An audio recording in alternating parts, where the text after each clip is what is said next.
नमस्कार सभी बीकॉम भाग थर्ड के जो हमारे विद्यार्थी हैं उनका हार्दिक स्वागत। आज हम जिस टॉपिक पर बातचीत करेंगे उस टॉपिक का नाम है एकीकृत लाभ हानि खाता। शुरू करने से पहले मैं बता देता हूं, मैं doctor Mahendra Khadia, assistant professor ABST, department of commerce, government Lohia college Churu.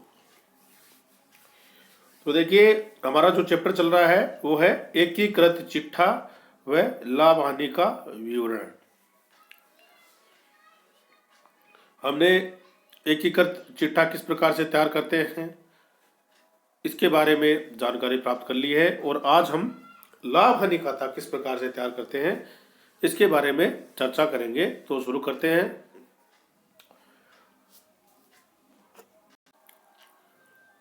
एकीकृत लाभ हानि का विवरण समूह के लाभ को प्रदर्शित करता है।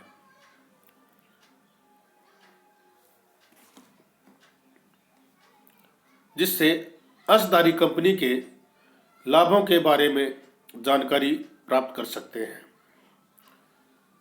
इसमें आय की मदों के अलावा सहायक व सूत्रधारी कंपनियों के खातों खर्चों को भी अलग अलग सामूहिक रूप से दिखाते हैं। इसमें कंपनी की आय की मदों के अलावा सहायक और सूत्रधारी कंपनी के खातों और खर्चों को भी अलग अलग सामूहिक रूप से दिखाते हैं। एकीकृत लाभ हानि खाता जब हम तैयार करेंगे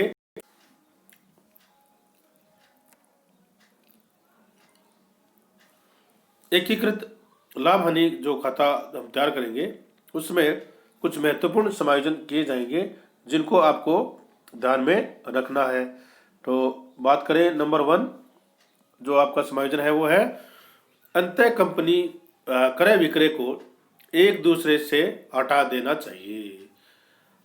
कंपनी पारस्परिक एक दूसरे को क्रय विक्रय करते रहते हैं। जैसे देखिए कि सहायक कंपनी सूत्रधारी कंपनी से 2 लाख रुपए का माल खरीदती है, तो सहायक कंपनी का तो हो गया क्रय और सूत्रधारी कंपनी का हो गया विक्रय। इन दोनों को राशि को विक्रय से विक्रय राशि और क्रय से क्रय राशि हटा देंगे।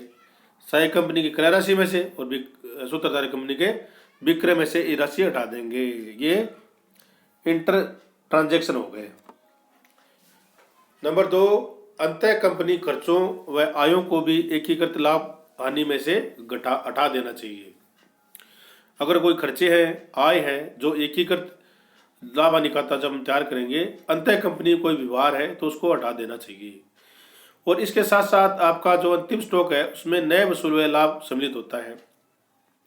एक कंपनी ने दूसरी कंपनी ने बेच दिया और वो स्टॉक है वो लास्ट तक रह गया, तो उसमें नए वसूल हुआ लाभ सम्मिलित होता है। तो इसके लिए एकीकृत लाभ हानि के विवरण को डेबिट करके स्टॉक संचय खाते को क्रेडिट किया जाना चाहिए। ये आपको करना है। उसके बाद में सूत्रधारी कंपनी द्वारा सहायक कंपनी से अथवा सहायक कंपनी द्वारा सूत्रधारी कंपनी से प्राप्त ऋण पत्रों तथा ऋण पत्रों पर ब्याज तथा लाभांश की प्राप्त राशि को एकीकृत लाभ हानि का विवरण बनाते समय अंतः कंपनी व्यवहार मानकर दोनों तरफ से हटा देना चाहिए। लाभांश या ऋण पत्रों पर ब्याज पर लगे कर का कोई समायोजन नहीं किया जाएगा। आपको तो सिर्फ जो लाभांश है और ऋण पत्रों पर जो ब्याज है उसको ही हटाना है, बाकी को नहीं हटाना है। सभी सहायक कंपनियों द्वारा लाभांश प्रस्तावित किया गया है और सूत्रधारी कंपनी ने लाभांश में से अपने हिस्से को लाभ हानि के विवरण में क्रेडिट कर दिया है। तो एकीकृत लाभ हानि का विवरण बनाते समय सहायक कंपनी के प्रस्तावित लाभांश को समाप्त कर दिया जाएगा। तो क्या करेंगे, सहायक कंपनी का जो प्रस्तावित लाभांश है उसको समाप्त कर दिया जाएगा तथा सूत्रधारी कंपनी द्वारा क्रेडिट किए गए प्रस्तावित लाभांश को भी हटा दिया जाएगा। अगर सूत्रधारी कंपनी ने भी लाभांश को प्रस्तावित लाभांश को क्रेडिट कर लिया है तो उसको भी हटा दिया जाएगा। देखिए कि सहायक कंपनी है और उसने प्रपोज कर दिया है डिविडेंड को, और सूत्रधारी कंपनी ने लाभांश में जो उसका हिस्सा है उसे लाभ हानि खाते को क्रेडिट कर दिया है, लाभ हानि खाते में जमा कर लिया है। तो एकीकृत जो consolidated profit and loss account का विवरण तैयार करेंगे उसमें प्रस्तावित लाभांश को समाप्त कर देंगे। प्रस्तावित लाभांश को समाप्त कर देंगे तो सूत्रधारी कंपनी का जो शेयर था उसको भी वहां से हटा दिया जाएगा। ये आपको ध्यान में रखना है। प्रस्तावित लाभांश में अल्पमत अंशधारियों का हिस्सा उनके हित में जोड़ दिया जाएगा। यदि सूत्रधारी कंपनी द्वारा सहायक कंपनी के प्रस्तावित लाभांश में अपने हिस्से से लाभ हानि के विवरण को क्रेडिट नहीं किया है तो एकीकृत लाभ हानि का विवरण तैयार करते समय सहायक कंपनी के प्रस्तावित लाभांश को हटा दिया जाएगा। अल्पमत अंशधारियों के हितों की गणना प्रस्तावित लाभांश पूर्व लाभ के आधार पर की जाएगी। इसमें प्रस्तावित लाभांश को जोड़ देंगे, उसके बाद का जो लाभांश आएगा उसके आधार पर उसकी गणना की जाएगी। यदि सहायक निर्गमित पूर्वाधिकार बाह्य अंशधारियों द्वारा धारित है तो सहायक कंपनी को लाभ होने की स्थिति पर बकाया लाभांश की राशि को अल्पमत अंशधारियों के हित की गणना में शामिल किया जाएगा, क्योंकि वो बाह्य अंशधारियों द्वारा धारित होते हैं, इसलिए उनको उस गणना में शामिल किया जाएगा। अंश अधिग्रहण की तिथि से पूर्व सहायक कंपनी के लाभ में सूत्रधारी कंपनी के हिस्से की राशि से एकीकृत लाभ हानि को डेबिट करके पूंजीगत संचय या ख्याति को क्रेडिट कर दिया जाना चाहिए। अंश अधिग्रहण के पूर्व की सहायक कंपनी के लाभ में सूत्रधारी कंपनी का कोई हिस्सा है तो उसे एकीकृत लाभ हानि खाते को डेबिट किया जाएगा और पूंजीगत संचय या ख्याति को उसमें क्रेडिट किया जाएगा। ये भी समायोजन आपको एकीकृत लाभ हानि खाता कंसोलिडेटेड बैलेंस शीट को consolidated profit and loss account को तैयार करते समय करना है। इसके अतिरिक्त अल्पमत अंशधारियों का हिस्सा भी आपको ज्ञात करना होगा, जिसको हम share of minority share in interest, share of minority share in interest भी आपको ज्ञात करना होता है।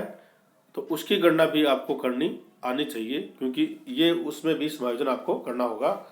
जैसे देखिए नंबर 1, पिछले वर्ष से लाए गए शेष का अनुपातिक हिस्सा। पिछले वर्ष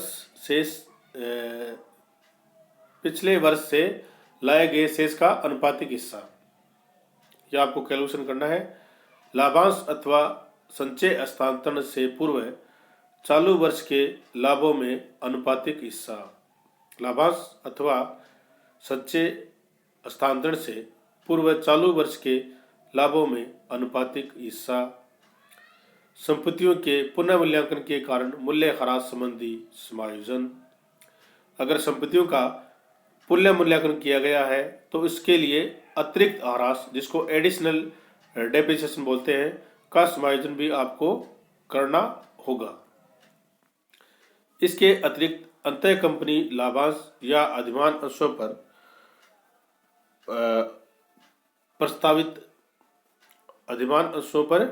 प्रस्तावित लाभांश का समायोजन भी आपको करना होगा।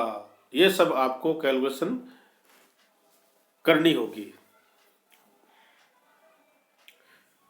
इसके अतिरिक्त अल्पमत अंशधारियों के हिस्से की राशि से एकीकृत लाभ हानि के विवरण को डेबिट करके अल्पमत अंशधारियों के हित को क्रेडिट कर दिया देना चाहिए। अल्पमत अंशधारियों के हिस्से की राशि से एकीकृत लाभ हानि के विवरण को डेबिट करके अल्पमत अंशधारियों के हित को क्रेडिट कर दिया जाना चाहिए। और सहाय कंपनी द्वारा यदि कोई राशि संक्षेप में स्थानांतरित की गई है तो उसे सूत्रधारी कंपनी के हित की राशि से एकीकृत लाभ हानि के विवरण को डेबिट करके संचय में जोड़ दिया जाना चाहिए। अल्पमत अंशधारी से संबंधित भाग को उनके हित में जोड़ दिया जाना चाहिए।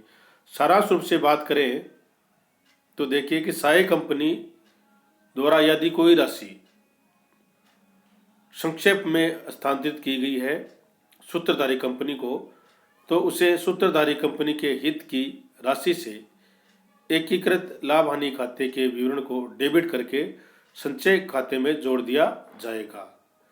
वह अल्पमत अंशधारियों से संबंधित भाग को उनके हित में जोड़ दिया जाएगा।